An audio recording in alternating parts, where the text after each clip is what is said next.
Hi, it's Kate here from Laally. Today I'm going to show you how to use the bridge in real life.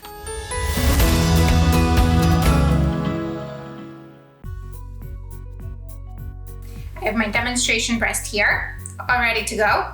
Then I have the bridge, the 20 milliliter syringe, and milk. The first thing we do is pre-fill the syringe with milk or formula, whatever you're using.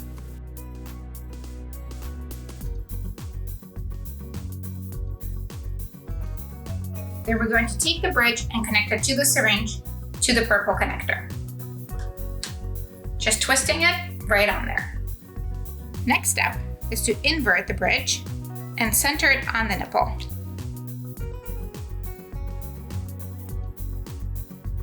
Once we have a good seal, we latch the baby and deliver the milk straight to the baby's mouth.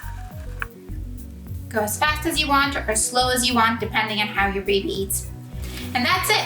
It's as simple as that. Thanks for watching.